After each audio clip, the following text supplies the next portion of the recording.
shortly marked the end of the Nigeria-Biafra Civil War. Philip Effiong was a colonel in the Nigerian army, but in Biafra he rose to the rank of Major General and was the chief of army staff in the defunct Republic of Biafra. And when Ojukwu concluded arrangements to fly out of Biafra and take refuge in Ivory Coast, Ojukwu handed over the Republic of Biafra to Philip Effiong. 2 days after Ojukwu's departure, Philip Effiong, in consultation with the remaining leadership of Biafra, went to Radio Biafra and announced the surrender of Biafra. He cited the near-endless suffering of the people and the lack of weapons to sustain the war as his reasons for the surrender. He followed the radio announcement with the signing of the surrender papers at the field, with then Colonel Olusegun Obasanjo representing the federal government. When this was done, he then moved to Lagos in the company of the Chief Justice of Biafra, Justice Louis Mbanefo, and others.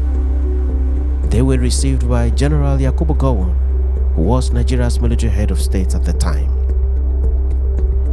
Gowon brought forth his hand and shook Philip Effiong, and the duo embraced themselves spontaneously as old friends. Gowon then said, quote, "Philip, I am glad we are able to do this on our own," end of quote.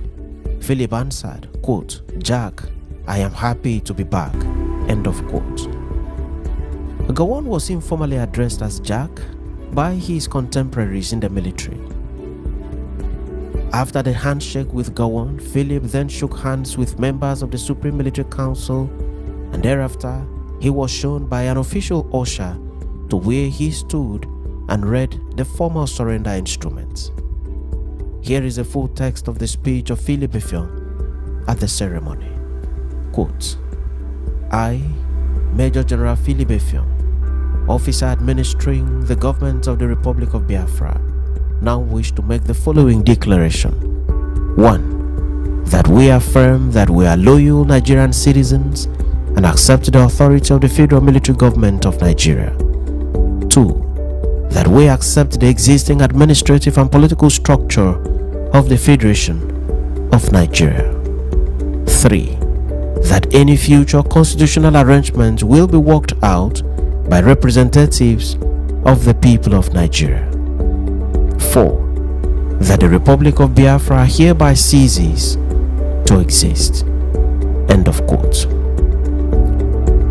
This speech was in writing, and following the delivery of the speech was signed by Philip Effiong and witnessed by Colonel David Ogunewe, military advisor to Ojukwu, Brigadier Patrick Amadi, Commander Biafran Army, Colonel Patrick Anguna, Staff Officer Biafran Army, Chief Patrick Okeke, Inspector General of Police, Biafra, now defunct.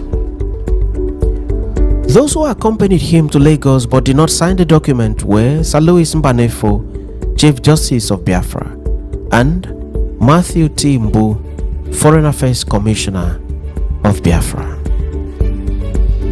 The members of the Supreme Military Council present at the signing of the surrender paper at Dodan Barracks were Major General Eyoekpo, Chief of Staff Supreme Headquarters, Major General Hassan Katsina, Chief of Staff Army, Rear Admiral Joseph Akinwole Wei, Chief of Naval Staff, Brigadier Emmanuel Ikwe, Chief of Army Staff, Chief Obafemi Awolowo, Deputy Chairman, Supreme Military Council and Commissioner for Finance, Chief Anthony Enahoro, Commissioner for Information, Dr. Teslim Elias, Attorney General of the Federation, Mr. H.E.A. Giuche, Secretary of the Federal Government of Nigeria, and the state governors. This ceremony marked the formal handover of the Republic of Biafra to the Federal Government of Nigeria. It also marked the conclusive end of the war, which commenced in the then Biafran enclave of Gakem Obudu in the Ogoja area on the 6th July 1967. Gowon accepted the speech and proceeded to present his speech on this august occasion. Gowon's speech was however long, and same shall form the basis of our next episode. It was a bitter war that claimed more than 3 million lives in just 30 months, and the end of the war brought relief to several persons on both sides. The war started on 6 July 1967 and ended in January 1970 with the official handover of Biafra to the federal government at Budan Barracks. From the perspective of Gowon and the federal military government, Biafra could not simply be allowed to secede for three main reasons. First, many in the federal military government, including Gowon, sincerely believed in the practicability of Nigerian unity and were willing to fight to preserve it. Second, to allow the succession of Biafra will be to invite the succession of any minority group within the federation at any time. The prospect of Nigeria fragmenting into many small hostile states was not appetizing to the federal military government. Finally, the lands claimed by Biafra contained 67% of the known petroleum reserves in Nigeria. The succession of Biafra thus threatened what had the potential to be a very lucrative revenue base for the federal military government.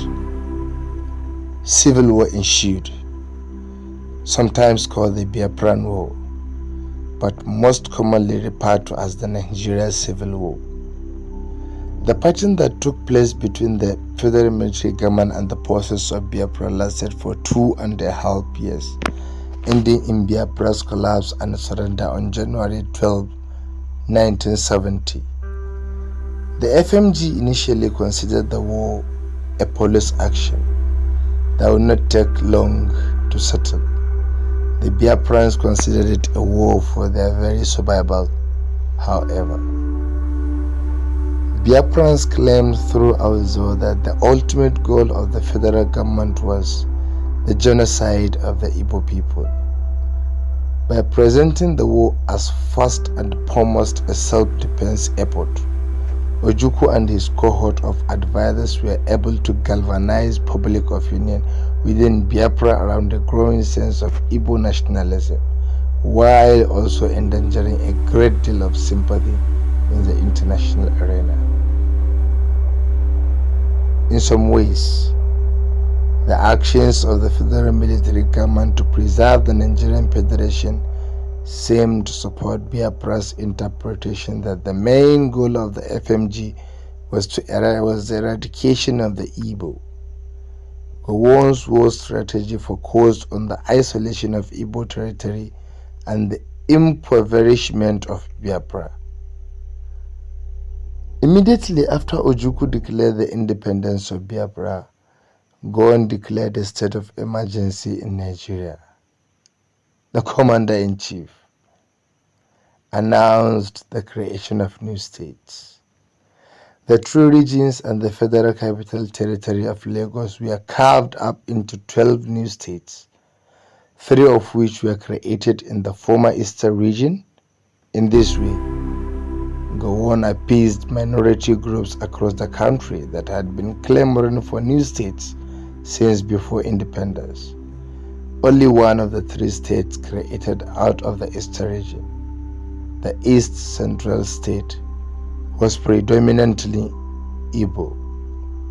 Moreover, the East Central State was landlocked, while the other 2 states in the Eastern region, Rivers and Southeastern, accounted for the entire coastline of Biafra and contained most of the oil wells of the country. The creation of these states within Biafra was largely symbolic. Biafra controlled the entire territory of the former Eastern region at the time, but it did weaken support for the Biafran government among non-Igbo citizens, who viewed the creation of the state as an indication of the federal military government's ability to act in their interest. While the creation of these new states was designed to isolate the Igbo and make political matters more difficult for the Biafran government, Gowon undertook measures to dampen the Biafra economy as well. The blockade of the coast continued, and a military cordon surrounding the country made it difficult for Biafra to ship food and other items into or out of the country. Although the federal military government did allow regular shipments of relief goods carried by humanitarian organizations, the overall effect of the embargo was detrimental. In January 1968, Gowon announced that the Nigerian currency will be changed.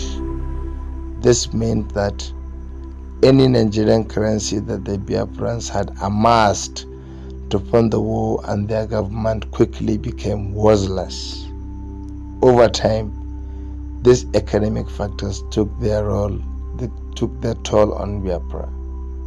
Food became increasingly scarce, and high inflation made even existing goods prohibitively expensive within initial military successes achieved by the Biafran army, which actually occupied the Midwestern region in the first months of the war and threatened an invasion of the Western region.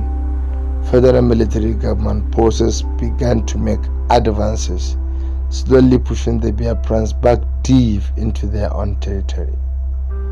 Federal troops quickly pushed the Biafran army out of the Midwestern region, occupied Enugu, Biafra's first capital, on October 4, 1967, and had taken Calabar by October 18. It seemed as if the war would end with a swift federal victory. The Biafran Igbos refused to surrender so easily. However, the capital was moved south to Umuahia, and the fighting slackened for some time. Part of the reasons for this was Gowon's hope that his policies of economic strangulation and the political propitiation of minority groups will cause those within Biafra to rise up against the Biafran government on their own. This proved to be a mistake. Malnourishment and starvation increased rapidly within Biafra, allowing Ojukwu and other Biafra leaders to exploit Gowon's policies as proof of genocidal conspiracy against the Igbo. Biafra produced massive amounts of propaganda within the country and even had the European advertising firm HWM Bennett Incorporation, which published under the imprint Mark Press to promote the Biafran cause, particularly the allegations of genocide to the international community. Deprivation was indeed a tool of the federal government's strategy.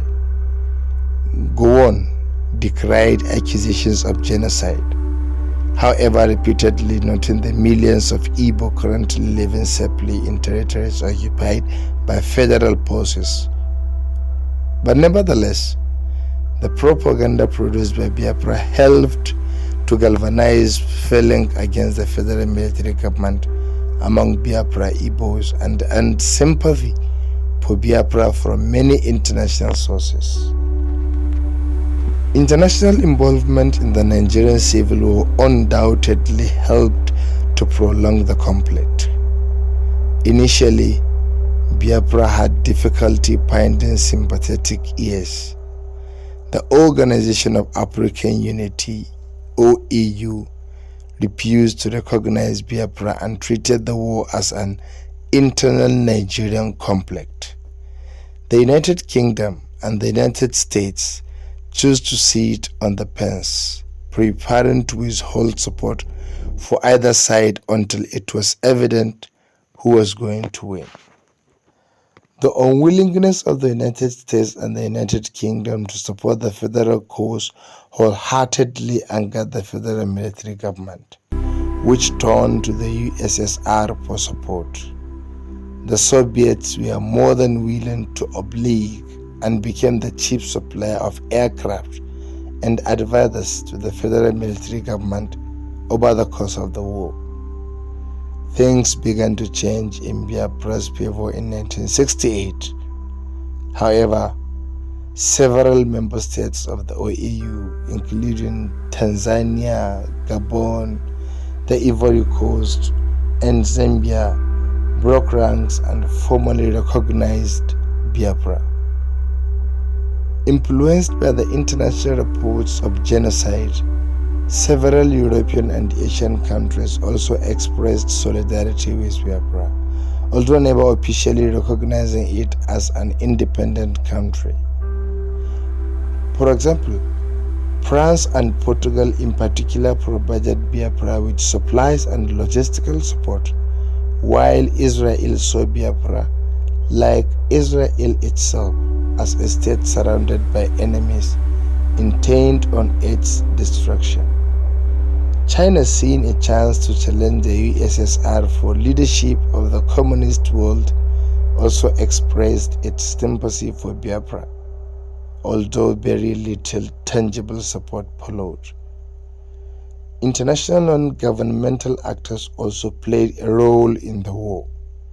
The Catholic Church, to which many Biafrans belonged, worked hand in hand with the International Red Cross to provide humanitarian aid to Biafrans, flying nightly shipments of food, medicine, and other non-military supplies into Biafra's famous airstrip at Uli.